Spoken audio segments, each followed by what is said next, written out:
Welcome, keluarga Higher Than Ever Church. Di podcast Deep Talk with Pastor, kami ingin menjawab setiap pertanyaan-pertanyaan saudara dari sudut pandang Higher Than Ever Church Pastors. So, stay tuned, cause the truth shall set you free.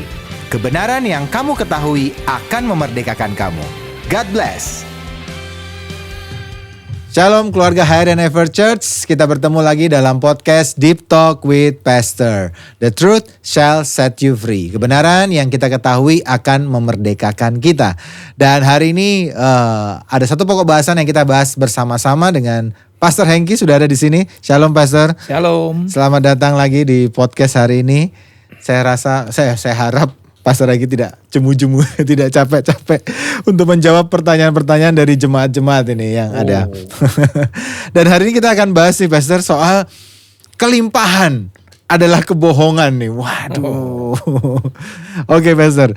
Pastor saya mau tanya sekarang dulu. Ini supaya juga menegaskan sekali lagi. Karena kita sudah pernah bahas juga kemarin tentang kelimpahan dan juga teologi kelimpahan dan juga kekurangan ya. Tapi saya ingin bertanya, kita mau tegaskan sekali lagi pengertian kelimpahan dan versi Alkitab dengan pengertian dari orang-orang ini. Karena ini kan akan jadi sumber masalah ya. Tuhan tuh sebenarnya mintanya kelimpahan itu maksudnya ini, tapi seringkali manusia menangkap atau orang-orang menganggap kelimpahan itu seperti ini sehingga akhirnya kemudian salah mengerti dan kemudian jadi tersesat. Nah, saya ingin Pastor Hengki bisa menegaskan sekali lagi kelimpahan versi Alkitab itu maksudnya seperti apa, Pastor? Jadi gini, kelimpahan itu kan memakai bahasa, kalau yang di Alkitab kan seringkali kalau dalam bahasa Inggris memakai kata prosperity kan. Ya. Bahkan sampai mereka berkata ada yang namanya prosperity gospel. Gitu kan. Itu kan versi yang manusia buat. Yeah. Tapi sebenarnya kan Alkitab berkata berkali-kali di Mazmur 1 ayat 3, kalau kamu adalah seperti orang yang merenungkan firman Taurat itu pagi, siang, dan malam, maka kamu akan seperti pohon yang tanam di tepi aliran air yang menghasilkan buahnya pada musimnya dan yang tidak layu daunnya. Apa saja yang kau perbuat akan prosper. Pakai kata itu. Perbuat pasti akan bahasa Indonesia berhasil. Nah, sekarang di kitab Mazmur 1 ayat 3 merenungkan Taurat akan menjadi prosper. Di Yosua 1 ayat 8, bila Taurat ini jangan jauh dari mulutmu supaya engkau bertindak hati-hati supaya perjalananmu berhasil. Memakai kata prosper. Prosper juga. Jadi kelimpahan itu tidak semata-merta hanya masalah harta, ya kan? Kalau kita bilang prosper tuh, itu kita bicara tentang jiwanya juga prosper. Nah, ayat yang kita ambil kemarin adalah di Yohanes 10 ayat 10. Aku datang untuk memberi engkau hidup dan hidup dalam segala kelimpahan. Jangan diambil sepotong separuh bahwa kelimpahan itu adalah hanya harta. Sekarang pertanyaan saya, orang kaya kalau nggak salah petenis nomor 1 dunia, pernah jadi petenis nomor 1 dunia. Tiba-tiba dia mencoba bunuh diri hampir 3 kali. Punya jet pribadi, punya mansion, punya pacar foto model, punya apapun lah yang dunia carilah, name, fame, dia punya semua. Dia bunuh diri itu apakah limpah? Padahal secara harta kan berkelimpangan harta. Ya kan? Apakah itu disebut namanya prosper? Nah, hari ini saya akan membahas Pastor supaya kita tidak partial atau separuh saja kelimpahan itu hanya bukan cuma masalah harta, tapi saya akan bahas di 3 Yohanes 1 ayat 2. Ini topik landasan yang kita bahas untuk hari ini. Saudaraku yang kekasih, aku berdoa semoga engkau baik-baik dan sehat-sehat saja dalam segala sesuatu, sama seperti jiwamu baik-baik saja. Kalau bahasa Inggrisnya berkata begini, Beloved yang dicintai, I pray that you may prosper in all things. Aku berdoa supaya engkau tuh prosper, limpah di dalam segala hal, in all things, and be in health, dan sehat, as just as your soul prosper. Seperti jiwamu itu juga prosper. Pakai kata prosper. Bahasa Indonesia menerjemahkan sehat, prosper. Jadi prosper itu bukan hanya melulu masalah uang, harta benda, tapi juga jiwa, kesehatan secara mental. Bagaimana kita ini orang bisa limpah, jiwanya limpah di saat dia mengalami kekurangan. Ya kan, bisa nggak? Iya. Bisa dong. Dia ngelewati melewati badai turmoil begitu hebat, begitu besar, tapi jiwanya limpah. Setiap kali dalam tekanan apapun yang berat apapun dia berkata terima kasih Tuhan, kau baik, kau tidak pernah kecewa dengan Tuhan, tidak pernah mempertanyakan Tuhan, tetap berkata engkau baik, engkau Tuhan yang dahsyat. Itu limpah. Nah, tapi kemudian aliran yang teologi istilahnya pemakai kata teologi penderitaan atau kemiskinan berkata, yo lihat itu kan berarti kan tidak perlu kaya. Nah, dalam bahasa asli kata glory atau doxa itu adalah kemuliaan, weight kalau bahasa Ibrani adalah kabot, itu weight, bobot, logam emas 1 gram, 2 gram, 3 gram tuh nilainya berbeda. Nah, itu memakai kata weight, bobot. Kata glory, doxa dalam bahasa Yunani doxa, bahasa Ibrani adalah kabot. Nah, itu ada unsur namanya hartanya. Jadi bingung menjelaskannya. Jadi kita tidak bisa memilah-milah. Oh kalau orang limpah itu berarti orangnya harus kaya raya, enggak juga. Tapi berarti kalau orang itu limpah, berarti orang itu tidak harus kaya, dia harus hidupnya sederhana segala macam. Ya enggak juga gitu loh. Ngerti ya? Ngerti. Jadi kita nggak bisa mematok berkata bahwa kalau dia nggak punya apa-apa, tapi hidupnya penuh dengan ucapan syukur, dia nggak limpah. Loh, buktinya dia bisa mengucap syukur dalam segala hal, di tekanan apapun itu limpah. Jiwanya sehat. Aku berdoa supaya kamu prosper in all things. 3 Yohanes 1 ayat 2. In all things, prosper. Maka kata prosper. As in health dan sehat, seperti jiwamu juga prosper. Jadi kelimpahan itu adalah di jiwa. Banyak orang kaya hatinya nggak limpah. Oke. Bukan di fisiknya dulu ya Pastor? Bukan fisiknya yang utama, bukan. Tapi kita tidak boleh menghilangkan itu. Ya kan? Jadi kalau orang misalnya di hatinya limpah, hidupnya limpah, tapi dia ngalami kekurangan terus secara keuangan dan segala macam terus sampai bertahun-tahun dan akhirnya dia sampai menjadi kecewa. Itu bagaimana? Ya kan? Benar. Tapi kalau orang itu bisa bertahan dan dia tetap setia, tetap mengasihi Tuhan, tetap cinta Tuhan, tidak pernah kecewa, sampai imannya berkata apapun yang terjadi yang aku lewati, aku tetap percaya bahwa Tuhan itu baik, walaupun dalam keadaan kekurangan. Itu limpah artinya. Tapi kan orang dalam cerita seringkali kan orang nggak tahan akhirnya. Kalau sudah anaknya yang kena kekurangan, keluarganya dan segala macam. Jadi Tuhan juga tetap memasukkan materi itu masih ada, tapi bukan nomor 1. Oke, Pastor, kalau tadi kita ngomong soal bahwa kelimpahan itu ada di dalam jiwa. Nah, bagaimana caranya melatih supaya kelimpahan yang dari dalam itu tadi, kita supaya bisa punya kelimpahan di dalam. Mungkin di luar belum limpah, tapi sudah langsung di dalam kita bisa punya kelimpahan yang tadi kita bicarakan itu. Gimana sih jemaat ini melatih dirinya atau gimana caranya supaya dalam ini bisa limpah, nah, Pastor? Ini Pastor, hari ini tuh saya lagi sangat terkesima dengan satu perkataan, namanya steward. Pengelola. Bagaimana orang bisa mempunyai hati yang limpah? Saat engkau merasa bahwa semua yang Tuhan berikan dalam hidupmu, termasuk hartamu, termasuk mobilmu, termasuk pelayananmu, termasuk nama besarmu, termasuk semua yang kau miliki hari ini, bagaimana engkau bisa mengakui bahwa itu semua dari Tuhan? Akuilah dia dalam segala lakumu, maka dia akan meluruskan jalanmu. Amsal 3:5. Harus mengakui semua yang Tuhan lakukan, berikan dalam hidupmu, termasuk orang kaya raya hari ini. Kau tidak boleh berkata bahwa ini karena usahaku. Ini karena kekuatanku, karena aku punya naluri bisnis yang hebat. Kalau kau sudah merasa ini adalah karena kekuatanku, kepandaianku, kehebatanku, di situ saudara tidak akan menjadi seorang steward. Merasa memiliki, Pastor. Karena kau merasa ownership. Iya. Jadi kelimpahan itu dimulai dari mana? Hati yang memberi. Hati yang sadar. Hati yang tahu bahwa ini bukan milikmu. Steward. Iya. Bahwa contoh nih, pastor sewa tempat. Sudah 1 tahun, 2 tahun, 10 tahun, 5 tahun sampai mungkin sudah 20 tahun. Begitu 20 tahun selesai, karena pastor ada sewa, bukan owner, harus dikembalikan ya? Harus kembalikan. Nah, manusia tidak pernah sadar bahwa harta kita ini bukan milik kita. Itu milik Tuhan, titipan, pemberian. Jadi kalau kita ini disebut namanya sebagai pengelola itu bukan owner. Tapi masalahnya orang Kristen, termasuk orang-orang kaya atau orang-orang yang diberkati, merasa bahwa ini adalah aku yang mengusahakan. Aku yang mempunyai kekuatan untuk menjara kekayaan. Aku yang bisa memiliki uang banyak itu karena kehebatanku. Walaupun sesering kali mungkin ya itu Tuhan. Tapi sejujurnya lebih merasa memiliki ownership. Nah di situ jadi masalah.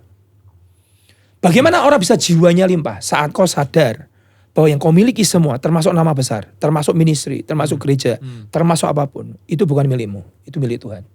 Kau harus memberikan kembali kepada Tuhan. Di situ kita akan memiliki jiwa yang limpah. Itu sulit itu. Iya sulit. Bagaimana cara memasukkannya kira-kira Pastor? Kira-kira dengan cara Pastor pengalaman Pastor sendiri deh. Pengalaman saya. Bagaimana caranya? Bagaimana bisa memberikan ini sebagai bukan ownership tapi milik Tuhan. Iya. Saya belajar dari pengalaman hidup saya pada saat saya belajar memberi. Oke. Setiap kali ada seorang hamba Tuhan datang, ayo kasih korban. Pada saat kita membangun gereja pertama kali, saya kasih motor saya. Iya. Padahal itu motor satu-satunya yang saya miliki. Saya melepas pertama kali sulit sekali. Karena saya merasa itu milik saya. Kemudian saya lepaskan. Saya bawa PPKB, bawa kunci, saya taruh persembahan. Dan kemudian setelah itu Tuhan ganti saya mobil baru. Setelah Tuhan kasih saya mobil, kemudian Tuhan minta lagi taruh persembahan. Dan setelah selesai, kemudian saya punya deposito. Tuhan berkati, Tuhan tidak pernah meminta sesuatu tidak memberkati saya. Iya. Segala sesuatu yang berani kau lepaskan, artinya apa? Kau menjadi milikmu. Tapi kalau segala sesuatu yang kau merasa miliki adalah milikmu sendiri, kepunyaanmu, seringkali kau akan kehilangan. Barang siapa takut kehilangan nyawa, dia akan kehilangan. Tapi barang siapa tidak takut kehilangan, dia akan mendapatkan. Alkitab berkata begitu. Nah, artinya attitude, kebiasaan untuk memberi itu harus jadi sikap hidup sebagai orang percaya. Tuhan pertama kali apa yang dilakukan? Dia beri putranya. Yang terbaik Tuhan Yesus, yang terbaik Bapa punya adalah putranya, yaitu Yesus Kristus. Di situ tidak memiliki namanya ownership, tapi steward. Di situ kita akan memiliki jiwa yang limpah. Lah, di saat kau melepaskan sesuatu yang kau merasa milikmu, di situ kau akan diputus dengan namanya rasa kepemilikan itu. Lama-lama jiwamu jadi limpah. Contoh nih, Pastor, tak kasih. Ada orang pernah cerita sama saya ketemu dua orang tipe nih, sama-sama orang kaya diberkati Tuhan. Satu merasa bahwa ini aku nih yang kerja keras kok. Aku nih yang berjuang nih. Jadi karena aku nih keluar berjuang dari nol. Bahkan aku dulu pernah menderita. Aku pernah miskin. Dan bahkan sampai jualan coklat dan segala macam. Sekarang aku berjuang dan sekarang aku kaya raya. Hari itu dia memutuskan untuk tidak lagi membayar perpuluhan. Hari itu dia memutuskan untuk tidak lagi memberi untuk Tuhan. Hari itu lagi tidak memutuskan untuk menolong orang miskin. Karena dia merasa aku aja dapatnya susah.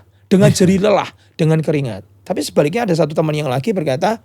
Tiba-tiba dia bawa kunci mobil. Bawa kunci ambulan, bawa kunci apa? Ini apa-apaan? Dia bilang gitu. Ini milik Tuhan kok. Loh, kenapa dikasihkan? Karena Tuhan yang minta. Loh, kenapa kamu kasihkan? Kan saya bukan pemilik. Kok kamu merasa ini bukan milikmu? Padahal kamu yang kerja. Karena selama ini aku merasa aku bisa sampai saat ini bukan karena kehebatanku, tapi karena tangan Tuhan yang menyertai aku. Beda nggak?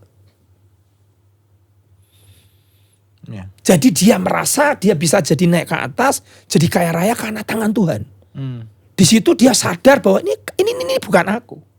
Nah, ini ada ayatnya, Pastor. Saya mau tunjukkan ayatnya kita lihat di Ulangan pasal 8, 17, 18. Lihat nih, ayat berkata ini.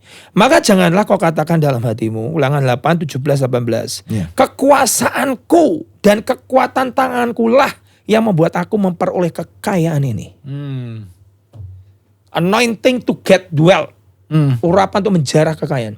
Bukan karena kekuasaanku dan kekuatan tanganku lah yang aku membuat aku memperoleh kekayaan ini. Tetapi engkau harus ingat kepada Tuhan Allahmu. Sebab dialah yang memberikan kepadamu. Bahasa Indonesia berkata kekuatan. Bahasa Inggrisnya power. Memberikan kepadamu power untuk memperoleh kekayaan. Dengan demikian meneguhkan perjanjian yang diikrarkan dengan sumpah kepada nenek moyangmu. Jadi kita nih harus sadar semua yang kita miliki bukan milik kita. Tapi untuk sampai ke sana nggak mudah. Itu yang namanya jiwa. Aku berdoa that you may prosper in all things. Kamu kaya, kamu limpah dalam segala hal. Dan in health, dalam kesehatan. Seperti jiwamu juga limpah. Jadi Pastor, kita bisa latih apa? Saya mencoba menyimpulkan, tapi tolong Pastor mengingatkan kalau ada yang salah. Pertama berarti harus melatih dengan memberi tadi itu. Dengan pemberian ya. Karena itu adalah sifatnya Tuhan. Generosity. Merciful. Pengampunan itu diberi Tuhan ke kita. Sifat Tuhan itu adalah memberi. Putranya he gave the begotten son, memberi. Itu Itu sifat Tuhan. Oke. Karena kau memberi itu kau melepas. Betul Ya. kan, Pastor? Iya, iya, Orang iya, memberi itu kan melepas. Iya. Sifat pertama yang harus kita lakukan adalah kita belajar memberi. Bahkan di saat susah, Pastor. Saat sulit. Bagaimana kau bisa memberi di saat sulit? Contohnya di Alkitab ada. Janda Sarfat itu kan Iya. makanan terakhir yang diminta. Iya, iya. Dia memberi makanan terakhirnya kepada seorang nabi. Ya kan? Iya, iya. 5 roti 2 ikan. Anak kecil itu kan dia memberikan juga makanan lunch meal-nya dia. Iya. Makan siangnya dia. Tapi lihat, semua yang belajar dilepaskan. Iya. Tidak pernah menjadi miskin tuh. Iya. Betul kan? Iya. Selalu jadi kaya raya. Betul. Janda yang memberi last meal-nya, makanan terakhirnya, akhirnya dipelihara Tuhan 3,5 tahun di masa kering. Kemudian 5 roti 2 ikan, makan lunch box-nya anak kecil menjadi apa? 12 bakul. 12 bakul sisanya. Sisanya. Dan 5.000 orang makan. Jadi itu sebuah sifat nature karakter Tuhan. Saat kau berani melepas, di situ Tuhan akan melipat gandakan. Tapi ada satu contoh nih Pastor, ini bagus nih. Pertanyaan bagus. Iya. Ada satu orang pemuda yang kaya. Hmm. Yang sangat mencintai Taurat Tuhan. Dan dia berkata pada Tuhan Yesus, Tuhan, perintah mana lagi yang belum? Iya. Supaya aku mendapatkan hidup yang kekal. Iya, iya. Terus Tuhan Yesus berkata apa? Kalau engkau hendak sempurna, jual segala harta milikmu, bagikan kepada orang miskin. Dan pemuda itu karena sangat kaya, Iya. dia kecewa dan akhirnya dia meninggalkan Tuhan karena Alkitab berkata cuma satu, hartanya sangat banyak. Pertanyaan saya kepada Pastor Mike. Pada saat Tuhan Yesus meminta dia jual segala hartamu dan bagikan kepada orang miskin. Pertanyaan saya, apakah Tuhan akan membuat dia jadi miskin? Harusnya tidak. Tidak. Iya. Ya kan? Iya. Harusnya tidak. Harusnya enggak. Karena saya masih ingat tuh Pastor, di ayat setelah itu kan dia ngomong, ada orang yang meninggalkan ini, akan memperoleh 100 kali lipat dari apa yang mereka keluarkan demi aku. Gitu. Bahkan hidup yang kekal. Nah, dapat Ya, hidup yang Markus kekal. 10:30. Iya, iya. Yang bahas kita minggu lalu. Iya, iya. Markus 10:30. Betul kan? Dia sekalipun disertai berbagai penganiayaan. Iya. Dan di zaman yang akan datang dia akan menerima hidup yang kekal. Dia gelar ladang, ibunya, anak lakinya, semuanya. Dia akan mendapatkan 100 kali ganda. Iya. Jadi tidak pernah Tuhan meminta sesuatu tuh untuk membuat kita miskin. Iya. Jadi yang salah di mana pemuda itu? Mindset. Iya. Wah, Tuhan ini minta membuat aku jadi miskin. Enggak. 5 Hmm. roti 2 ikan tidak jadi miskin. 5.000 makan, 5.000 laki yang makan. Sisa 12 bakul. Last meal tepung segenggam 3,5 tahun mereka makan. Dan tidak pernah kekurangan. Iya. Lihat pola Alkitab. Segala sesuatu yang kita berani taruh ke Tuhan. Tidak akan pernah membuat kau tuh miskin. Iya, iya, iya, iya. Coba dia merasa, kalau saya dulu baca itu saya merasa ini karena dia nantang banget sih Yesus sih. Ya. Apalagi itu kayak sok-sokan banget sih. Soalnya kalau sama Lazarus ya, Sakeus kan Tuhan sebenarnya tidak minta apa-apa, tapi justru malah dia nawarin. Dan tidak disuruh semua lagi. Sama Tuhan tidak pernah nyuruh dia semua buat Sakeus, karena Sakeus datang ya dengan mungkin sikap hati yang berbeda dari pemuda ini kan, dia pokoknya aku mau kasih dah Tuhan, aku sudah bersyukur kau datang. Nah ini bagus Pastor. Pastor cerita tentang Sakeus begini. Kalau orang hidup menurut hukum, pemuda yang kaya itu kan hidup menurut hukum. Dia lakukan perintah Tuhan, dia yang lakukan hanya 5, 6, 7, 8, 9, 10. Hormati sampai jangan mengingini, jangan membunuh, jangan berzina. Dia lakukan sejak muda, aku sudah lakukan sejak dari masa mudaku. Dia bicara hukum, yang keluar adalah hukum. Dan itu membuat dia, saya suka kata-kata ini. Orang yang hidup karena hukum atau agama saja, dia tidak pernah merasakan namanya anugerah turun dalam hidupnya. Karena dia merasa bahwa dia berusaha melakukan hukum. Aku sudah lakukan sejak dari masa mudaku, tidak membuat dia generous. Makanya begitu diminta hartanya, dia nggak bisa. Saya tanya sekarang, kenapa kok Tuhan minta hartanya? Kok dia bisa? Tuhan kok bisa nembak tepat yang menjadi kelemahannya dia? Kenapa? Kenapa, Pastor? Karena dia terikat. Akar segala kejahatan adalah cinta uang. Nah, Tuhan tidak mau kehilangan hidup. Orang ini kehilangan hidup yang kekal. Makanya yang diminta adalah ini berhalamu. Sebenarnya Tuhan sayang sama dia. Sayang sama dia. Aku tidak ingin membuat kamu miskin. Menurut saya kalau dia ikut Tuhan Yesus, tambah kaya raya double. Contoh siapa? Ayub. Ayo saya mau tanya. Ayub tuh kurang apa? Habis semua loh itu. Alkitab berkata apa? Ujungnya apa? 4 kali lipat kembali semua. Itu sifat Tuhan kita. Dia meminta sesuatu. Tuhan itu bukan setan yang minta tumbal. Ngerti gak ya? Tuhan itu bukan minta tumbal. Tapi Tuhan itu mau jadi nomor 1 dalam hidupmu. Bukan hartamu. Jadi pada saat dia minta harta itu bukan minta supaya kamu miskin. Enggak. Kamu binasa karena ini. Contoh nih, anak kecil umur 1 tahun tiba-tiba pegang pisau. Pasti kan akan dirampas sama orang tuanya kan. Supaya pisau itu tidak menghancurkan anak ini. Sama Pastor. Jadi pada saat dia melakukan hukum karena usahanya aku sudah lakukan sejak masa mudaku, akhirnya tidak membuat dia jadi generous. Dia takut melepaskan. Tapi lihat Sakeus. Pada saat Sakeus Tuhan tidak minta harta loh. Walaupun ini orang kaya, pemungut cukai, orang berdosa, dia sadar dia orang berdosa. Ingat baik-baik, Sakeus sadar. Tiba-tiba Tuhan kata, aku mau mampir di rumahmu. Cuma makan, minum. Tuhan tidak ngomong apa-apa, masalah harta juga gak diundil-undil. Tiba-tiba separuh hartaku aku berikan kepada orang miskin. Bahkan yang aku peras aku kembalikan 4 kali lipat. Itu habis-habisan Pastor. Tuhan gak minta. Bedanya di mana? Yang kepada orang kaya diminta, kepada Sakeus tidak diminta. Begitu anugerah turun dalam hidup seseorang, make you generous. Kalau kamu merasa hidupmu karena anugerah, kekayaan semua yang kau terima karena anugerah, membuat kau murah hati. Benny Kuspi itu berkali-kali bicara, cerita. 10 kali aku bangkrut. Aku dikatakan anak sial, anak bodoh, tidak bisa kerja, kasih kerjaan apa-apa, habis semua, bangkrut semua. Dan tiba-tiba Tuhan naikkan dia ke atas, dia sadari bukan saya. Ini Tuhan, membuat dia murah hati. Tapi susah. Itu kelimpahan. Saya ketika Nebukadnezar sudah diperingatkan juga kan sama Tuhan. Sudah diperingatkan jangan sampai sombong kan. Dan suatu hari dia berdiri di istananya dia berkata ini semua karena aku. Dan kemudian kena. Saya harus tahu satu hal. Sifat natural manusia itu ada sombong. Semua. Kita harus bisa tame it. Artinya apa? Kita harus bisa jinakkan kesombongan itu. Kalau enggak itu menghancurkan. Jadi manusia mempunyai kecenderungan kalau dia berhasil akan selalu berkata bahwa ini karena kekuatanku.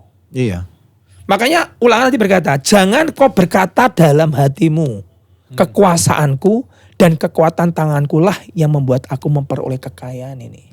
Gak boleh. Di hati pun gak boleh loh. Gak boleh hatimu. Kamu harus ingat Tuhan Allahmu bahwa dialah yang memberikan kepadamu power untuk memperoleh kekayaan. Ini kekayaan duit, ini bicara harta ini. Dan bahkan kalau kita berkata, kenapa aku berikan di kekayaan? Untuk meneguhkan perjanjianku yang diikrarkan oleh sumpah. Jadi Tuhan itu memberkati itu karena sumpahnya. Firman yang bicara. Kalau nggak percaya, tolong disobek itu ayat ini. Dia ingin meneguhkan perjanjian kepada Abraham.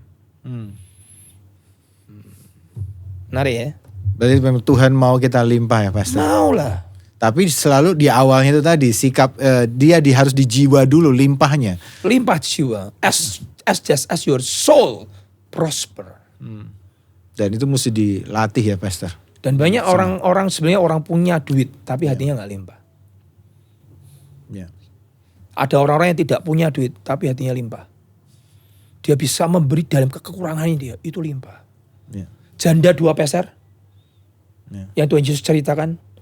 Tuhan Yesus ngomongnya apa? Dia memberi lebih banyak daripada yang lain. Karena Tuhan lihat apa ya? Jiwanya limpah. Saya ingat dulu kita juga pernah selalu diomongin, wah orang kaya mana nih yang dukung atau HTE sekarang orang kaya mana nih? Kita tahu bahwa tidak ada yang di kaya. Ada pendeta besar datang ke sini kan? Ini siapa nih backupnya nih? Kok dalam waktu sekejap hanya umur 5 tahun waktu itu ya? 5 atau 4 tahun sudah punya gedung gereja, 3 gudang, sudah punya sekolah, sudah punya kantor, punya rumah shalom dan segala macam. Ini backupnya siapa nih? Selalu berpikirnya begitu.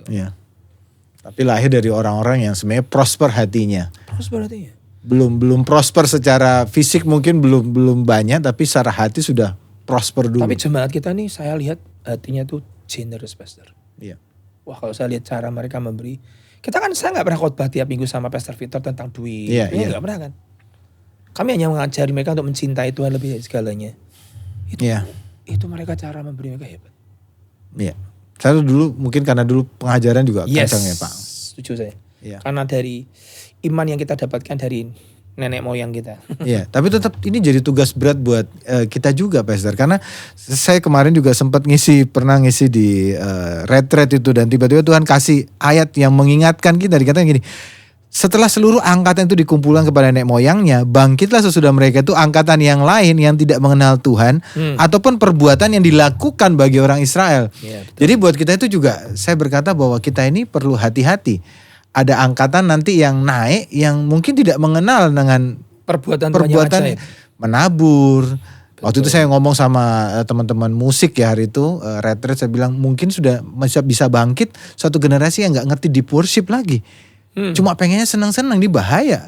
Itu ada tugas yang berat buat kalian untuk bisa mengajarkan ini pada yang muda-muda yang sedang muncul sekarang, untuk mereka bisa punya sesuatu hal yang sama, saudara. Nah, kita juga punya tugas yang berat. Makanya podcast ini ada, Bapak Ibu sekalian, saudara yang menyaksikan ini, supaya kita ini menurunkan apa yang Pastor Hengki, Pastor Victor punya, miliki, supaya saudara pengertian ini saudara bisa tangkap, supaya jangan sampai muncul generasi yang nggak ngerti nih tentang menabur, tentang memberi, karena sekarang sudah hampir dikatakan dilarang, Pak, di media sosial.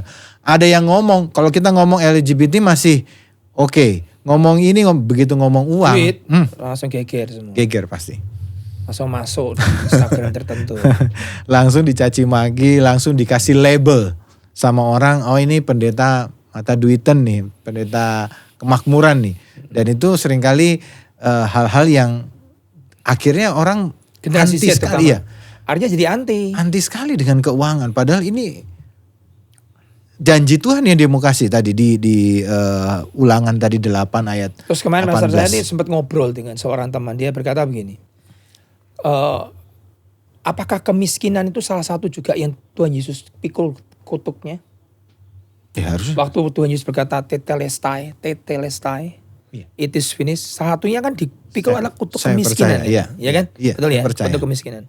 Kita buka satu ayat di 2 Korintus 9 ayat 6, bukan 2 Korintus, di 2 Korintus 8 ayat 9. 2 Korintus 8 ayat 9 saya bacakan. Karena kamu telah mengenal kasih karunia Tuhan kita Yesus Kristus. Bahwa Yesus, yang oleh karena kamu menjadi miskin. Kemudian apa? Sekalipun Tuhan itu kaya. Supaya kamu menjadi kaya oleh karena kemiskinannya. Itu bicara apa? Dia jadi miskin supaya kita jadi kaya. Walaupun ia kaya, sekarang dia jadi miskin supaya kita menjadi kaya. Nah, artinya apa? Tuhan itu salah satu kutuk yang dipikul adalah kutuk kemiskinan. Supaya kita tidak perlu melewati namanya kutuk kemiskinan itu dalam hidup kita lah. Satu kali saya pernah dengar satu cerita, Pastor. Itu kemiskinan itu sebenarnya tuh kejamnya di mana sih? Pastor mungkin pernah dengar dari almarhum, dari mentor kita, bapak kita dulu lah. Beliau pernah cerita di satu negara di Asia Tenggara, bukan negara kita waktu itu. Ada seorang ibu, ibu tukang becak, ibu yang riksau ya, kalau di daerah Thailand tuh ya. Itu tiba-tiba dia jual anak putrinya yang masih usia 16 atau 15. Bukan ibu tukang becak. Dia ibu yang sangat miskin. Pengemis miskin tuh ya, betul ya. Pengemis miskin, kemudian dia butuh uang, karena dia nggak punya uang, dia jual anaknya kepada seorang tukang becak. Iya. Dan hari itu, karena di negara itu bebas, itu hanya dikasih satu tenda, anaknya dimasukkan kepada supir riksau itu, dan ditiduri, dan orang tuanya yang menutup pakai bantal. Saya mau bertanya, apakah kemiskinan itu adalah kekudusan? Ya kan? Seandainya ibu itu punya uang, apakah dia lakukan itu kepada putrinya? Saya bilang, Tuhan kok bisa ya? Makanya kita tidak boleh berkata bahwa pengajaran yang lama dari bapak-bapak gereja itu berkata bahwa kemiskinan itu adalah kekudusan, itu bukan. Berapa banyak negara yang miskin dan akhirnya hancur. Berapa banyak negara yang akhirnya bangkrut dan kemudian saling menjarah, saling membunuh. Gara-gara sebuah kemiskinan. Ya, jadi mari kita belajar melihat kenyataan realita hidup ini. Sesuai dengan firman Tuhan. Dia menjadi miskin walaupun dia kaya. Alkitab mau jelas loh. Sekalipun ia kaya, supaya kamu menjadi kaya oleh karena kemiskinannya. Dia pikul kutuk itu dalam hidup kita, Pastor. Yeah. Untuk kita bisa hidup di dalam segala kelimpahan. Oke. Jadi Tuhan sudah pikul, tapi bagian kita tetap harus mengerjakan nih Pastor hari ini. Walaupun kutuk sudah dipikul semua, tapi bagian kita mengerjakan tentu tetap harus ngatur segala sesuatu. Yang terutama Pastor yang harus tuh mindset kita harus berubah dulu. Kita tidak boleh punya mindset yang Yogi Cho dulu ngajarin. Orang kaya itu jahat, orang baik tidak bisa kaya. Itu mindset. Bahkan Tuhan sampai ngomong sama Dr. Cho, kamu mikir gitu terus Cho, kamu tuh orang baik. Dan mindsetmu berkata orang baik tidak bisa kaya. Berarti kamu tidak bisa aku berkati. Berarti kamu tidak bisa menjadi gereja terbesar di dunia. Berarti kamu tidak bisa punya gereja kapasitas 10.000. Berarti kamu tidak bisa punya jemaat 800.000. Karena kamu berkata orang baik tidak bisa kaya. Mindset, Pastor. As a man think in his heart so is he. Bagaimana orang berpikir dalam dirinya, demikianlah dia menjadi. Jadi ini harus dirubah dulu. Pemirsa, jemaat semua, kau harus rubah caramu berpikir. Tuhan punya kerinduan memberkati saudara. Untuk sumpah yang sudah diikrarkan dalam hidup kita. Jadi kalau orang, gini saya ingat mental ini. Jadi kalau orang mau memberi aja Pastor, misalnya perpuluhan nih, sudah mikir nanti gak cukup. Ya itu mindset. Udah mindset. Salah. Saya kan pernah cerita minggu lalu. Ada orang di tengah kekurangannya dia memberi perpuluhan. Dan kemudian hari ini orang menghajar kasih perpuluhan, tidak ada lagi di Alkitab. Perjanjian baru sudah tidak ada lagi perpuluhan. Dia langsung ngomong sama saya, telepon, Pastor maaf. Aku hari ini diberkati gajiku 200 juta per bulan karena aku bayar perpuluhan. Aku lakukan hukumnya berjalan, berlaku atas hidup saya. Kenapa hari ini para pendeta ngomong tidak ada perpuluhan lagi? It's work. Dia ngomong, minggu kemarin ketemu sama saya. Dari luar kota datang ke gereja. Ayo. Jadi, mari back to the Bible. Gitu dong. Iya. Harus dilatih. Oke, Pastor, ini saya mau tanya nih. Bagaimana sih caranya mencapai kelimpahan versi Alkitab, Pastor? Apa yang harus dibuat? Misalnya saya adalah jemaat, hari ini juga masih menyaksikan. Saya mau memulai nih, saya pengen mengalami kelimpahan seperti yang Alkitab katakan. Apa yang langkah yang saya harus lakukan yang pertama? Satu, kita harus ngerti namanya, kita harus die to self terhadap hidup itu harus dulu. Itu fondasi. Kita harus mati terhadap hidup diri kita sendiri, kita harus mati terhadap daging kita. Dan itu sudah diajarkan bertahun-tahun dalam hidup kita. Take the cross, pikul salib, sangkal diri, mati terhadap diri sendiri, daging, dan semua adalah untuk Tuhan, kepada Tuhan, kembali kepada Tuhan. Semua yang diberikan dalam hidup kita bukan milik kita, itu adalah pemberian, itu adalah titipan yang Tuhan berikan. Itu harus jadi mindset dalam hidup kita. Pertama itu dulu. Nah, setelah kita memiliki itu, dasar bahwa die to self itu jadi motto kita. Kedua adalah kita diajar tentang namanya prosperity. Nah, kita akan diajari namanya melepas dengan cara memberi. Ya kan? Saya tidak berkata, apakah kita memberi gila-gilaan? Kita berkata memberi di tempat yang penuh banyak air. Artinya apa? Kok bisa memberi kepada janda, orang miskin, itu boleh. Sampai perusahaan besar saja punya namanya dana CSR. Kenapa mereka punya dana CSR? Karena mereka percaya bahwa perusahaan ini jadi besar karena dia memberi kepada fakir miskin dan orang lantar-lantar. Kau diberkati, kau harus punya cadangan minyak untuk mereka. Kamu tidak boleh hanya hidup dalam kemewahan sementara saudaramu menderita. Itu tidak bisa. Kita berkata orang miskin selalu ada padamu. Artinya kita harus menolong mereka. Nah, itu versi yang kita harus ajarkan. Kita harus taking care mereka. Kembalikan apa yang menjadi milik Tuhan. Apa itu menjadi milik Tuhan? Ya perpuluhan. Kalau nggak percaya Malaki 3 ayat 10. Kita berkata itu kembalikan apa yang menjadi milik Tuhan. Kembalikan. Saudara mau kasih ke Lewi atau ke imam atau gereja atau segala macam. Ya berikanlah apa yang menjadi milik Tuhan. Tanpa kita ngutang-ngatik itu untuk apa? Berikan aja apa yang menjadi milik Tuhan. Kembalikan saja. Itu 2, 3. Di mindset. Pikiran kita harus ngerti bahwa aku ini percaya bahwa Tuhan Yesus datang untuk memberi, untuk memberkati hidupku. Selama aku ini ikut programnya Tuhan, aku ikut the will of God, rencana Tuhan dalam hidupku, aku jalankan rencana Tuhan, aku jalankan visi Tuhan. Where there is a vision, there is a provision. Selama aku jalan sesuai dengan Tuhan mau, visinya Tuhan, pasti ada provisi. Kamu diutus perusahaanmu untuk buka di sana, perusahaan besar, perusahaan ngutus. Apakah perusahaanmu tidak ngasih fasilitas? Apakah tidak memberikan semua kelengkapan untuk membangun fasilitas itu? Pasti diberi dong. Sama dengan Tuhan. Jadi apa yang harus kita lakukan? Mindset kita. Where there is a vision, there is a provision. Di mana ada visi Tuhan, di situ ada visi, di situ ada penyediaan Tuhan. Musa tuh bangun tabernakel. Nggak murah loh, Pastor. Nggak murah itu. Iya. Itu mahal sekali itu. Bahkan pernah dihitung punyanya Salomo tuh harganya hampir berapa T itu. Iya. Pastor Vito pernah ngitung 1000 T atau gimana itu nggak tahu. Nah, Iya. tapi bagaimana dia bisa mengundi? Ya karena dia itu visinya Tuhan, ya Tuhan yang menyediakan. Tuh kan? Iya, Karena iya, Tuhan visinya adalah Ishak dipersembahkan di Gunung Moria, di situ ada namanya Jehovah Jireh. Iya. Tuhan menyediakan dombanya ternyata. Itu adalah pola Tuhan. Jadi kalau kita mau masuk dalam ke sana, masuklah dalam the will of God. Kehendak Tuhan dalam hidupmu. Kehendak Tuhan dalam hidupmu apa? Kau jadi seorang bisnismen. Jadilah bisnismen yang apa? Yang cinta akan Tuhan, takut akan Tuhan. Kau ingat bahwa aku ini cuma bendahara, aku ini cuma pengelola, aku ini cuma steward, aku ini cuma pengelola. Kalau Tuhan bisa percaya kamu sebagai hamba yang bisa dipercaya melakukan tugas pada saat Tuhanmu datang, kita berkata, kamu akan diberikan harta sesungguhnya. Iya. Jadi bisa nggak Tuhan percaya dengan kita? Jadi ini Tuhan punya, saya suka dengan kemarin khotbahnya Pastor Benny berkata apa? Perusahaanku itu bukan punya saya. Dia sudah sampai taraf ini. Ini milik Tuhan. Jadi kalau ini perusahaan adalah milik Tuhan, kalau ada apa-apa, pesaing saya boleh banyak. Orang black campaign tentang tos serba saya boleh banyak. Orang ngomong jelek masukkan koran ditempelkan di depan pintu tos serbanya boleh banyak. Tapi karena ini adalah perusahaannya Tuhan, ya Tuhan berperang buat saya. Akhirnya saya tidak pernah bangkrut. Yang ngutuki saya malah bangkrut semua. Perusahaannya habis semua. Saya tidak pernah membalas karena pembalasan itu milik Tuhan. Saya ingat Pastor Robert tadi ngomong, 2 hal yang Tuhan tidak akan berikan kepada manusia. Do not touch the glory, jangan sentuh kemuliaanku. 2, jangan nuntut balas karena pembalasan adalah milik Tuhan.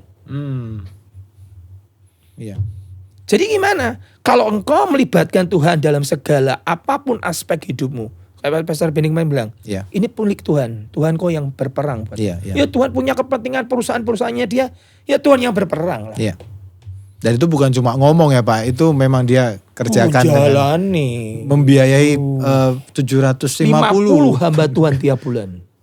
Itu belum termasuk pastori dibangun, gereja dibangun, kasihkan bibit-bibit babi, ayam, benih-benih, ikan lele, ikan hias.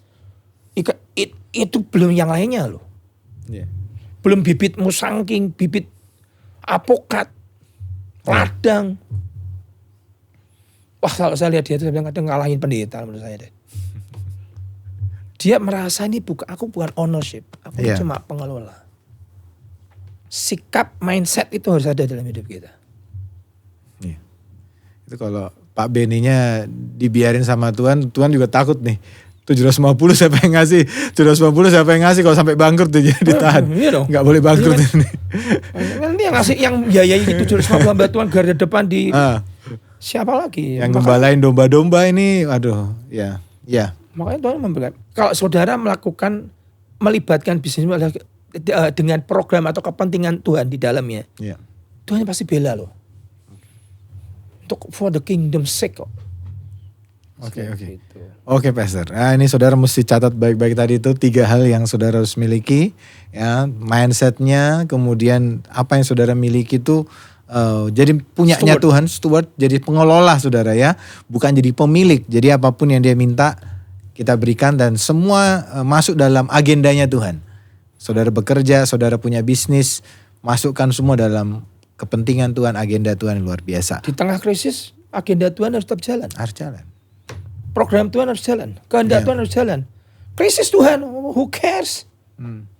Tuhan gak peduli lah. Mau krisis energi, urusan. Tapi kalau kamu habiskan buat diri sendiri, urusan sendiri. Kalau itu visi-visimu ya, bayarlah visimu sendiri. Tapi kalau itu visinya visi Tuhan, ya Tuhan punya kepentingan.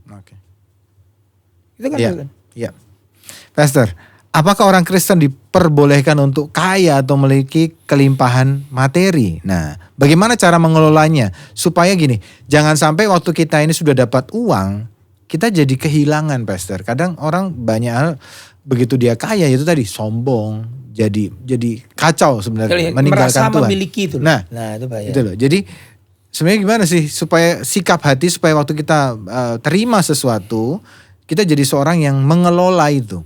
Sebenarnya itu harus dilatih dari sejak awal dia. Kan tidak mungkin ya orang bisnis langsung tiba-tiba langsung kaya raya mendadak, kan nggak mungkin. Itu harus diajari dari altar demi altar. Altar itu bicara tentang meletakkan, melepaskan, memberikan, melepaskan, memberi. Itu nanti jadi sikap way of life kita yang akhirnya membuat kita merasa di saat puncak pun. Tadi saya ngobrol dengan seorang teman saya habis pergi makan, dia berkata sulit ya ternyata ya orang sudah punya segitu banyak untuk merasa bahwa Tuhan ini adalah milikmu, ternyata sulit. Karena orang yang sudah merasa dia punya banyak, limpah begitu luar biasa, seringkali merasa bahwa ini karena kekuatanku, yang kata Alkitab tadi. Ini karena kekuatanku, kehebatanku, ini karena kepintaranku sehingga aku memperoleh kekayaan ini. Padahal Tuhan ngomong, jangan pernah katakan itu dalam hatimu. Betul ya? Iya. Nah, jadi seringkali saya berkata bahwa ya bagaimana, boleh nggak punya limpah? Punya kayak boleh. Tapi Tuhan tuh lebih peduli jiwamu. Nah ini pastor bagus nih. Saya tadi pagi saya dengar satu khotbah yang menurut saya menarik sekali. Saya tanya, setan kan mencuri, ya kan? Membunuh dan membinasakan, ya kan? Nah, setan tuh apakah konsensi ingin mencuri uang kita? Perusahaanmu, hartamu, kekayaanmu, duitmu yang di bank beratus-ratus miliar misalnya. Apakah setan tuh pingin situ? Enggak lah. Enggak penting ya. Dia punya. Iya.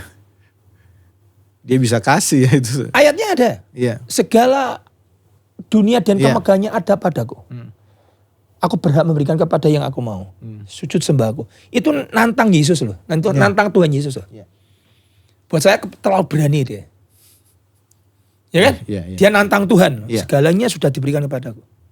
Dan aku berhak memberikan kepada siapapun. Artinya dia punya nggak? Punya. Kenapa orang cari pesugihan? Kenapa artis Hollywood jual jiwanya kepada setan? Nah sekarang pertanyaan, kalau dia punya kekayaan, kemuliaan, fame, name, nama besar, segala macam kemasyhuran. Sekarang orang berkata, oh setan ambil perusahaanku, setan ambil nama besarku, setan membuat aku hancur. Nah dia nggak curi itu. Dia mencuri, membunuh, binasakan. Dia tidak mencuri itu. Yang mau dicuri apanya?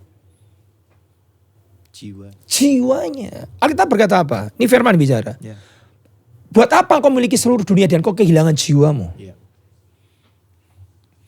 Artinya yang dicari apa? Jiwa. Nah sekarang saya tanya, pastor ini bagus nih. Ayub. Setan kejar apa hari itu? Kejar apa ya? Jiwa juga, bukan? Sebetulnya jiwa. Tapi sebetulnya setan bisa nggak hari itu akhirnya mencuri sesuatu dalam hidup Ayub? Hartanya habis, anaknya mati, istrinya ngutuki Tuhan. Seluruh ternak, seluruh semua bahkan sampai badannya penuh borok. Secara kesehatan tubuh semua habis semua. Saya baru tahu ayat ini ada di Ayub. Tadi saya lupa ayatnya di mana, di iPad saya. Pasal tahu apa? Sekalipun Tuhan membunuh aku. Kata-kata Ayub itu. Ayatnya di Ayub berapa itu? Tadi pagi saya baru belajar. Sekalipun Tuhan slay me, membunuh aku. Setelah dia ngalami habis-habisan semua. Bahkan istrinya berkata, ngapain kau sembah Tuhan? Kutuki dia dan matilah engkau. Dan itu kan setan pakai istrinya untuk Ayub itu mengutuki Tuhan. Tapi kan Ayub tidak pernah mengutuk Tuhan. Ya kan? Dan mengeluarkan perkataan, sekalipun Tuhan membunuh aku akan tetap percaya kepada dia. Dan all my ways dan jalanku tetap benar di hadapannya. Sahabat itu kaget sekali.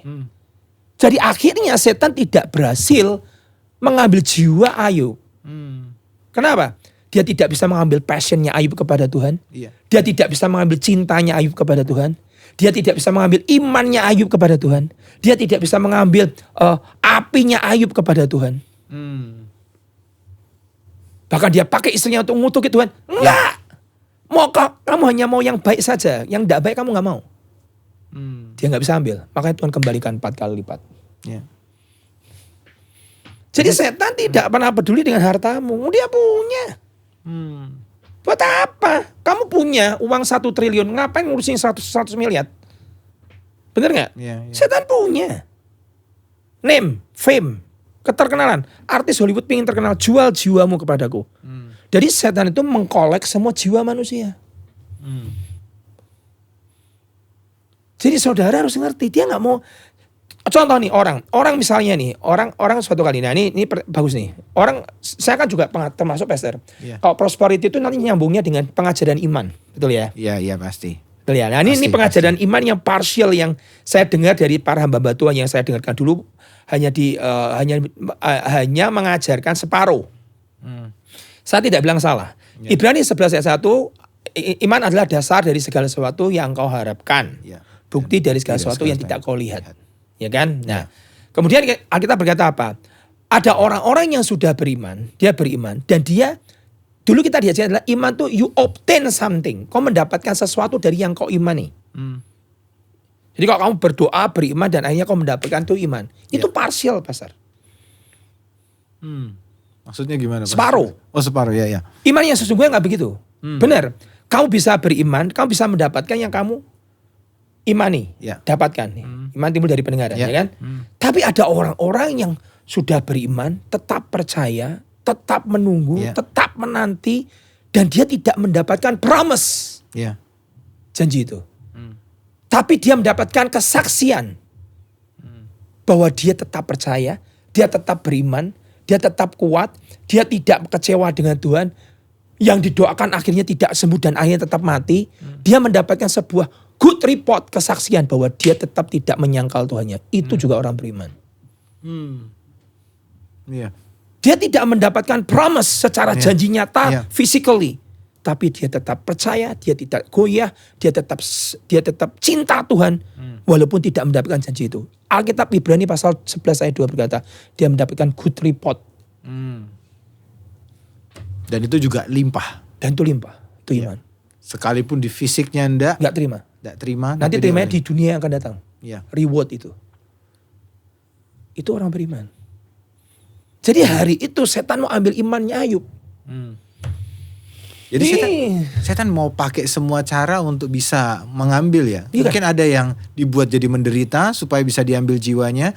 Ada yang dikasih harta juga bisa supaya jiwanya juga bisa hilang. Semua cara. Termasuk kemiskinan. Dikasih kemiskinan, wah dia tetap percaya. Oh dia tetap cinta Tuhan. Oh dia tetap sayang. Tetap kaya di hadapan Tuhan. Tapi dia dikasih kekayaan, malah hancur. Tadi saya pergi sama orang kaya berkata, ternyata hidup orang kaya itu lebih susah Pak. Kenapa? Gampang berubah hati. Makanya kan Raja Daud berkata, in my prosperity I will not be shaken. Di tengah kelimpahanku aku tidak tergoyahkan. Di miskin dia tetap cinta Tuhan. Tapi begitu dia kaya, goyah. Jadi Tuhan maunya gimana? Tuhan mau kamu tetap diberkati. Tapi jangan berubah hatimu. Karena kalau kejar kekayaan nanti, kita kan ngomong orang kaya susah masuk surga. Jadi kayak dilematis kan kalau cuma kejar kekayaannya itu ya Pastor ya. Tapi enggak dikejar yang dalamnya ini, yang prospernya di hadapan Tuhan. Iya.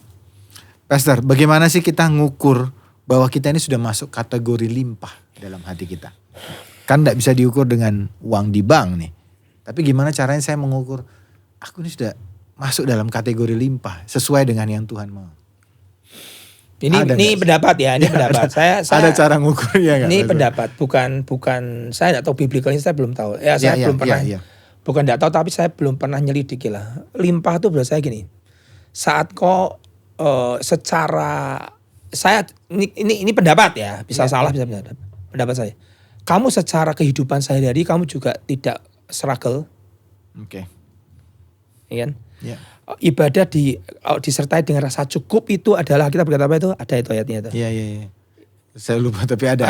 Ibadah kalau disertai dengan rasa cukup. Jadi saya lihat ada hamba Tuhan yang begitu dedikasi mengasihi Tuhan, tapi karena kekurangan terus dalam kehidupan sehari-hari, padahal dedikasinya hebat, penginjilannya hebat segala macam, akhirnya dia nggak tahan juga.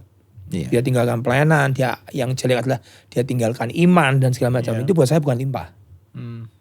Tapi ada hamba Tuhan yang hidupnya sangat diberkati, luar biasa.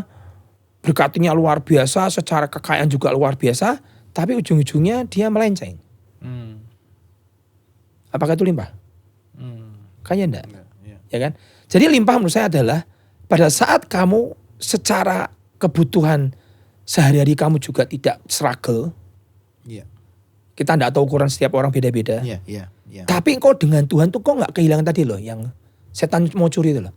Kau nggak kehilangan iman, kau nggak kehilangan api, kau nggak kehilangan passion, kok nggak kehilangan cinta Tuhan, kok nggak kehilangan kasih, kamu dalam secara materi kamu juga tidak kesulitan. Iya. Istilahnya Tuhan juga Tuhan mencukupkan dalam segala hal dalam hidupmu. Ukurannya beda-beda. Iya. Tapi kamu hatimu juga tidak stingy. Kamu tidak kikir. Berkati orang berarti. Hidupmu jadi blessing buat orang lain. Iya. Jadi yang kau terima itu kamu bisa jadi berkat buat orang. Karena kita berkata pada Kejadian 12, olehmu kaum di muka bumi akan diberkati. Jadi Abraham diberkati olehmu. Jadi limpah menurut saya adalah kamu diberkati untuk jadi berkat. Iya. Bukan untuk kau makan sendiri. Iya. Kamu bisa kaya raya tapi kau makan sendiri. Iya. Ya gak limpah. Kok kehilangan jiwamu? Iya. Bahkan Alkitab berkata kau adalah orang kaya yang bodoh. Firman yang ngomong itu. Oke. Karena apa? Di hari itu, aku menumpuk hartaku, kekayaan aku tumpuk, aku simpan, tiba-tiba jiwamu diambil.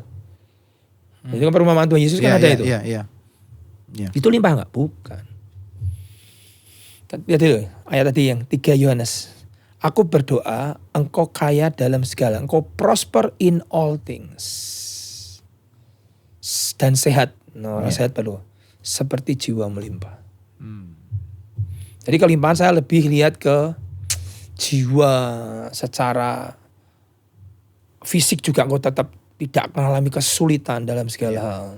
Pokoknya jadi ngeceknya bahwa seluruh kebutuhan cukup, kita bisa penuhi semua dengan baik, kehidupan yang baik, dan masih punya uang untuk bisa berkati untuk orang lain. Istilahnya Tuhan juga aku mau pergi, tiba-tiba Tuhan juga memberkati. Iya. Mungkin uangmu tidak harus beratus-ratus miliar di bank. Ya. Kalau dikasih maulah. Tapi kan bukan untuk dimakan. Ya kan? Iya. Untuk jadi berkat. Iya. Istilahnya gitu. Oke. Pastor, sekarang kita akan masuk mungkin ke bagian yang lebih dalam lagi tentang bagaimana menabur yang benar tadi. Bagaimana itu memberi yang benar. Karena kan tidak bisa lepas nih. Prosperity hukum itu gak bisa lepas dari namanya menabur gitu ya. Yeah. Nah pertama nih saya mau tanya. Berarti apakah menabur harus selalu di gereja, Pastor? Gini, gereja itu adalah tempat memberi engkau makan secara rohani. Oke. Ya kan, berilah tempat, berilah taburanmu ke tempat engkau makan secara rohani. Kau makan di sini, ya kamu pergi ke warung makan, ya kamu bayar dong. Iya. Yeah. Bukan berarti terus gereja minta bayaran tuh enggak. Artinya kita sebagai anak atau sebagai apapun, saya merasa diberkati dengan hamba Tuhan ini. Memberkati secara, ya kau berikanlah itu. Kepada tempat yang memberi kau makan. Satu itu. 2, apakah harus selalu di gereja? Kita cuma ngomong. Perpuluhan itu bisa juga lari ke janda miskin dan orang miskin dan fakir miskin. Jadi apakah saya tidak boleh memberikan kepada fakir? Boleh. Kita mencatat kok. Oh gitu. Fakir miskin, janda, anak telantar, mencatat. Oke. Jadi kau memberi selain daripada itu kepada mereka juga boleh, nggak masalah. Karena dulu saya kalau ngajar dengernya itu ini Pastor kalau soal persepuluhan yang ke gereja, karena kayak kan Tuhan bilang perbendaharaan supaya di rumah Tuhan, ya, supaya ada persediaan makanan di sana. Itu Maliaki 3:10. Iya. Bawalah persembahan persepuluhanmu ke tempat perbendaharaan di mana engkau makan supaya ada persediaan makan di sana. Itu nggak salah, Pastor. Iya. Tapi saya belajar lagi di kitab Ulangan dan kitab Imamat berkata, ada yang diberikan kepada Lewi, ada yang diberikan kepada imam, ada yang diberikan kepada janda, ada yang diberikan kepada orang miskin. Jadi sama-sama biblical. Memang dulu saya diajarnya ngertinya adalah Maliaki 3:10. Tapi ternyata enggak. Jadi bisa juga kau berikan kepada fakir miskin, itu tidak masalah. Jadi menabur tidak harus selalu di gereja ya Pastor ya. Dia bisa nabur ke banyak hal, pelayanan atau juga orang-orang yang susah. Ministry yang bukan gereja, tapi kau memberi makan secara rohani, ya kau tabur lah. Kalau saudara memberi lebih dari perpuluhan, ya berilah lebih dari perpuluhan. Misalnya saudara memberikan lebih dari perpuluhan. Perpuluhan saudara misalnya 30 juta, saudara memberi 20 juta berikutnya kepada ministry, nggak apa-apa. Dan itu lebih bagus lagi kalau sesuai dengan tuntunan Roh Kudus ya. Pastor ya. Pasti akan lebih dalam lagi. Nah, Pastor kan saya ini buat sekali lagi untuk juga menambah pengertian dari jemaat juga yang menyaksikan. Seringkali kan ada juga istilahnya tanah subur dan tanah berbatu-batu kan, Pastor. Tanah berair. Iya, ada 4 jenis tanah tuh, biasa dipakai juga untuk istilah menabur, bahwa tidak semua itu yang kita tabur itu bisa berhasil semua. Pengkhotbah juga 11 ayat 6 juga mengatakan bahwa kamu harus terus menabur, jangan berhenti, karena kamu nggak tahu yang ini yang berhasil atau yang itu yang berhasil atau kedua-duanya berhasil, Pastor. Nah, saya mau tanya sih, apa sih tempat yang paling subur untuk kita nabur, Pastor? Bisa jemaat nih punya uang, punya materi, dan dia bilang aku pengen nabur.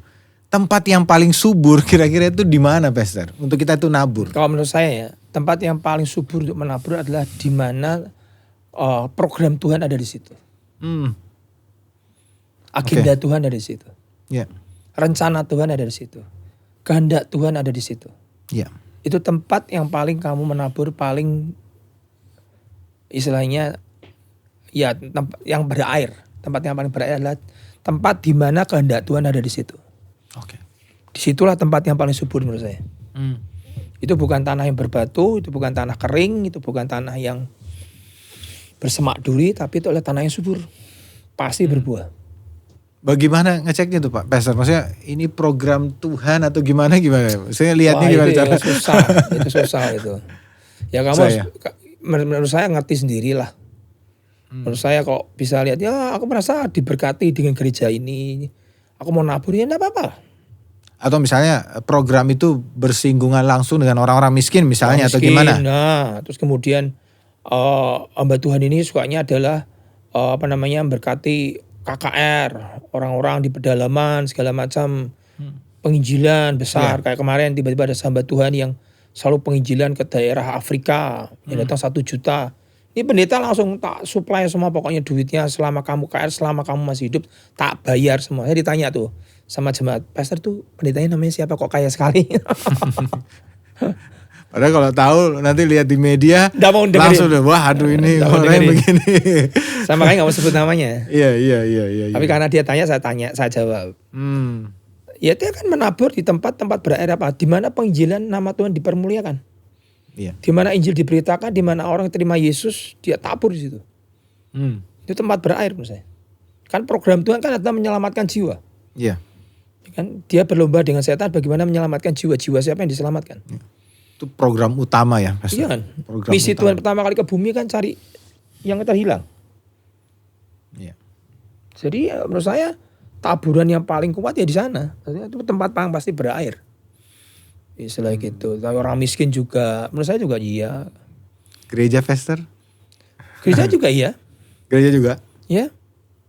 Karena perpuluhan kau bawa ke tempat perbendaharaan rumah Tuhan itu adalah, sebenarnya kan lihat gereja itu, ini gereja mempercantik diri atau ini gereja lakukan misi visi Tuhan gak sih? Nah, bisa lihat kan? Iya. Kalau isinya cuma gereja mempercantik diri, saya bilang teman saya yang bicara dari kota lain itu berkata bahwa aku lihat gereja ini mempercantik diri. Yang dipercantik entahlah karpetnya lah, sound systemnya lah, lightingnya lah, video wanitanya lah, atau apalah, mimbarnya lah. Ya menurut saya ya program Tuhan gak di sana ya. Iya. Masa nanti pakai istilah, ya kita kan harus berikan yang terbaik buat Tuhan. Apakah terbaik harus semahal itu? Saya mau bertanya. Yeah. Apakah memberikan terbaik harus, istilah saya ini, kalau kita bicara memang, kita kan harus memberi yang terbaik buat Tuhan. Janda miskin itu memberi 2 peser itu yang terbaik loh. Betul kan? Iya. Itu kan gak mahal. Iya. Tapi seluruhnya. Jadi ya, carilah gereja yang dia bergerak dalam visi misinya Tuhan. Yang kamu nabur ya, ini kok cinta orang miskin, ini kok cinta penginjilan.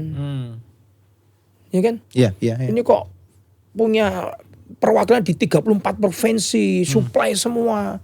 Dana ratusan juta harus digelontorkan untuk mendanai penginjilan di pulau-pulau di 30. Yes, that's program.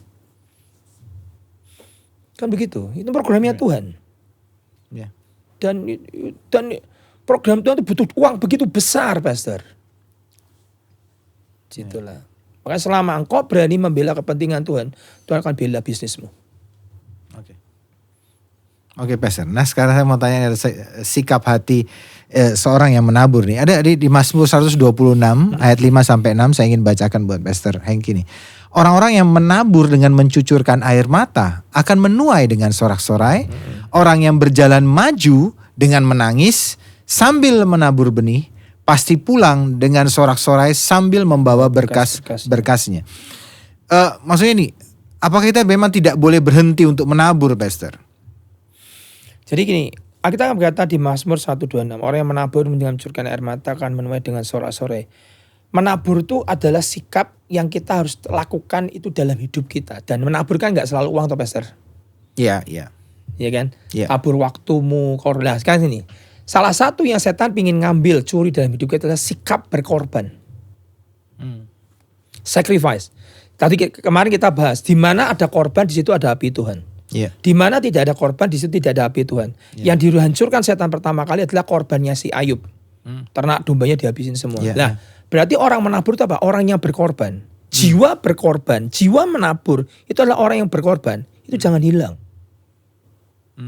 Selama kita masih hidup, kalau misalnya contoh gini, pelayanan sudah hitung-hitungan. Aku dapat apa sih? Gereja kasih apa sih? Aku capek ngapain sih? Aku berikan uang ini untuk itu. Semua hitung-hitungan. Itu kan jiwa berkorbannya hilang. Ya kan? Kita tidak mau manipulasi manusia. Tapi kalau jiwa itu sudah hilang, tempat burnt offering, tempat korban di mana api menyambar itu sudah tidak ada korban lagi. Ya api nggak bisa nyambar. Menjawab enggak? Iya. Jadi sikap menabur itu adalah sikap orang berkorban. Nggak ada orang menabur nggak mencucurkan air mata. Kamu melepaskan yang terbaik. Saya lepaskan motor saya, itu motor saya satu-satunya loh, Pastor. Nangis saya. Jangan dipikir nggak nangis. Ngerti? Ya itu namanya korban. Kalau namanya sacrifice pasti sakit.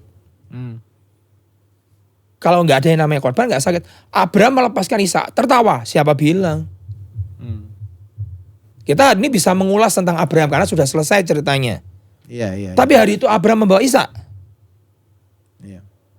Tidak mudah.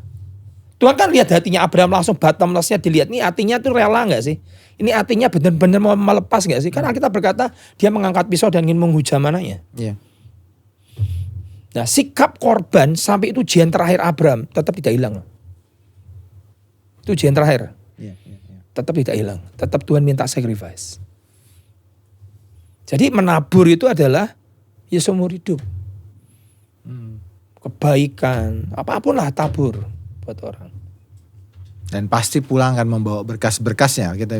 Ini bagus sekali saya baca ini, berjalan maju, jadi nggak berhenti nih, harus maju terus. Sambil menangis. Sambil menangis, sambil nabur benih. Nggak boleh berhenti. Sampai tapi ada diakhiri dengan pasti pulang nanti bawa berkas-berkasnya. Luar biasa. Pastor, tapi ada satu ayat lagi saya mau tanya ini. Di Galatia 6 ayat 9 mungkin jadi penutup ini. Dikatakan gini, janganlah kita jemu-jemu berbuat baik. Apabila sudah datang waktunya kita akan menuai. Jika kita tidak menjadi lemah. Nah ini jadi lemah gimana nih Pastor? Sudah nabur nih. Capek, sudah terus katanya. Sudah, tapi kalau mau nuai harus jadi kuat. Tetap kuat, gak boleh lemah. Maksudnya apa Pastor? Jadi gini, orang udah nabur, udah memberi waktu, memberi tenaga, memberi uang, memberi harta, memberi semua ditabur, kemudian dia menanti dan tidak pernah datang, dan rasanya berkata Tuhan kok bohong, dan mulai mempertanyakan Tuhan, mulai tidak percaya, mulai berkata bohong semua, ini gereja ini hanya minta duit segala macam, kok menjadi kecewa, itu lemah. Seperti Yohanes, nunggu Mesias. Sudah nunjuk ini adalah domba Allah yang disembelih buat dunia. Dia harus semakin bertambah, aku harus semakin berkurang. Begitu dia masuk penjara, kok nggak dilepasin Tuhan Yesus? Tuhan Yesus diam aja. Malah nyembuhkan orang sakit, dia dibiarkan di penjara. Tuhan Yesus bilang, tanyakan dong dia Mesias gak sih? Kan menjadi lemah. Dan Tuhan Yesus ngomong apa? Janganlah engkau menjadi kecewa dan menolak aku. Jadi orang itu bisa kecewa. Menjadi lemah apa? Menjadi kecewa. Pada saat dia menanti kok tidak seperti yang diharapkan. Kamu sudah menabur, kok tidak datang seperti yang kau harapkan. Akhirnya Alkitab bilang, jangan menjadi lemah. Iya. Jadi makanya setan tuh tidak peduli hartamu. Dia tuh mau curi imanmu, dia mau curi kepercayaanmu, dia mau curi passionmu, dia mau curi cintamu ke Tuhan. Yang mau curi itu itunya. Dia nggak peduli yang aksesorisnya. Iya. Kalau menderita membuat kau jadi cinta Tuhan, ya dia nggak mau, dia akan buat kau jadi kaya. Iya. Supaya kau kehilangan Tuhan. Ya, kebalikan ya, juga sebaliknya. Jadi tidak boleh menjadi lemah dia. Jangan sampai akhirnya ujungnya lu sudah nabur, sudah lakukan semua buat Tuhan gila-gilaan. Ujung-ujungnya kamu nggak percaya. Dan banyak orang begitu. Sebetulnya setan tuh tunggu tuh ya pada saat istrinya Ayub tuh berkata ini, kamu ngapain nyembah lagi? Anak mati semua, harta habis semua, kamu kena borok segala macam. Kutuki Tuhan dan matilah kamu. Itu kan setan tunggu sampai Ayub, memang kau terkutuk Tuhan. Setan tunggu itu loh. Tapi tidak. Ayub berkata, dasar perempuan gila. Karena yang dipuji Tuhan yang tahan uji. Tahan uji. Dia dipuji Tuhan. Dia dipuji Tuhan sendiri. Dan makanya jadikan contoh. Dan itu Alkitab tertua loh, Ayub itu. Iya. Iya, saya dengar. Hebat itu. Bukan orang Yahudi mungkin nggak tahu tuh orang dari tanah Us kan teman-teman itu. Tapi hebat. Ya. Jadi pastor, kelimpahan adalah kebohongan. Bukan. Jadi kelimpahan itu bukan kebohongan. Ya. Tapi biblical. Ya. Tertulis di firman. Saudara dengar baik-baik. Jangan dengar hanya kepercayaan orang yang coba mengajar saudara. Ya. Back to the Bible. Selama firman itu menulis dan mencatat, firman tidak bisa salah. Pastor. Ya. Tapi kalau pendeta, opini, pengajar, ngomong karena keluar dari istilahnya kecewaannya dia. Ya. Karena mungkin dia pernah menabur tadi kita ngomong. Dan akhirnya dia merasa tidak pernah menuai. Dan akhirnya timbul kecewa. Dan kemudian dia mengajarkan bahwa menabur itu adalah salah. Ya. Itu kan keluar dari hidup yang lagi kecewa. Ya. Masa kamu percaya dengan orang seperti itu? Ngerti ya? Iya. Jadi mari back to the Bible. Firman ngomong apa? Firman ngomong prosper ada. Aku berdoa supaya engkau prosper in all. All itu berarti juga harta. In all things. Tapi juga jiwamu sehat. Dan jiwamu prosper. Jadi kelimpahan itu bukan kebohongan. Tapi kelimpahan itu adalah that's the Bible. Firman ngajar. Ya. Pastor gini, soalnya banyak orang berkata begini. Ini terpaksa saya selanjutkan sedikit satu kali. Karena dia berkata gini, loh itu kan dulu di perjanjian lama. Sekarang selalu begitu. Ya kan? Tentang apa? Ya tentang perpuluhan dan sebagainya. Seringkali diarahkan bahwa itu kan perjanjian lama. Perjanjian baru kan tidak begitu. Jadi sebenarnya bukan menolak, tapi mereka berkata, itu kan yang lama. Ya, emang selama ini apakah yang lama ini tidak berlaku juga di dalam perjanjian baru? Artinya perjanjian lama ini apakah tidak berlaku juga? Masuk dalam itu. Kenapa harus berkata, oh itu kan perjanjian lama. Tidak di perjanjian baru, Tuhan tidak ngajar gitu. Atau gimana sebenarnya Pastor? Coba sekarang Pastor coba bayangkan. Kalau hamba Tuhan atau orang Kristen berkata, itu kan perjanjian lama. Kita kan sekarang udah di perjanjian baru. Jadi perjanjian lama kan tidak perlu kita percaya lagi itu kan. Ya coba Alkitabmu dipotong tuh perjanjian lamanya. Apa yang terjadi? Bayangkan kita perjanjian baru kita tanpa kita perjanjian lama. Apa yang terjadi? Kita kehilangan missing link yang banyak. Kita nggak kenal namanya Musa, kita nggak kenal namanya Daud, kita nggak kenal namanya Henok, kita nggak kenal namanya Abraham. Itu kan semua perjanjian lama. Saya juga bisa ngomong, kita kan cuma perjanjian baru. Berarti Abraham, Ishak, Yakub semua itu kita nggak usah percaya. Gimana tuh? Mungkin nggak? Ya nggak mungkin toh Pastor. Loh dari kitab Kejadian sampai kitab Wahyu itu bicara tentang Yesus kok. Kejadian bicara tentang Tuhan Yesus. Keluaran bicara tentang Tuhan Yesus. Bilangan imamat semua itu bicara tentang kalau road map-nya atau garis benang merah itu bicara tentang Tuhan Yesus kok. Hari ini kita memilah. Perjanjian lama nggak perlu. Itu kan Taurat. Kita nggak perlu. Nggak bisa gitu. Itu adalah sesuatu yang aku datang bukan untuk meniadakan hukum Taurat. Tuhan Yesus tidak pernah meniadakan hukum Taurat. Barang siapa meniadakan satu titik dari hukum Taurat, dia akan menjadi orang yang paling rendah di muka bumi ini. Di kerajaan surga. Tuhan Yesus saja tidak berani meniadakan satu titik dari hukum Taurat. Tapi dia datang untuk menggenapi. Bukan dihapus. Dan pada zaman Yesus kan dia juga pakai hukum Taurat kan Pak ya. Bukan perjanjian baru karena belum ada. Tuhan Yesus hidup di bawah hukum Taurat. Iya. Pada saat dia hidup selama 33,5 tahun. Iya. Karena belum ada Injil, belum ada surat-surat, belum ada Injil semua. Injil kan setelah Paulus. Iya. Jadi Tuhan Yesus itu hidup di bawah hukum Taurat. Dia hidup bagaimana dia melakukan Taurat itu sempurna. Dia datang untuk menggenapi semua. Jadi dia bayar perpuluhan juga dong. Iya dong. Karena dia menggenapkan Taurat. Tuhan Yesus bayar perpuluhan ya. Kita gak bayar perpuluhan ya. Hebat dari Tuhan Yesus. Hebat dari Tuhan Yesus. Iya. Jadi gak mungkin itu. Kita tuh gak mungkin. Misalnya kita cuma butuh perjanjian lama, gak bisa perjanjian baru. Ya gak dapat keselamatan dong kita. Kalau kita hidup dalam perjanjian lama, kitab kita hanya Kejadian sampai Maliaki. Terus cara terima keselamatannya kita gimana? Tidak ada Tuhan Yesus kan berarti kan? Iya. Sama, kita hanya mau perjanjian baru saja. Berarti kita gak akan kenal namanya Daud, gak kenal namanya Abraham. Kita tidak pernah kenal spiritual pathway. Nama itu adalah spiritual pathway. Nama itu adalah perjalanan rohani. Kita tidak akan pernah kenal tokoh namanya Yusuf, Yakub, segala macam. Perjalanannya dengan Tuhan, walk with God-nya gimana. Karena kita berkata, kita gak perjanjian baru. Itu orang yang mau enaknya aja sih. Iya. Kitab Ibrani juga bicara tentang perpuluhan. Melkisedek memberikan Abraham memberikan perpuluhan kepada Melkisedek. Yeah. Ditulis kitab Ibrani. Iya. Betul kan? Iya, ada. Tuhan Yesus juga bilang ngomong apa yang menjadi milik Tuhan tentang dia negur orang ahli Taurat, orang Farisi. Apa yang menjadi milik Tuhan kamu pakai untuk pembiayaan. Iya kan? Iya. Jadi jangan kita ini mencari pick up atau piki yang kita suka. Memilih-milih yang kita suka ayat.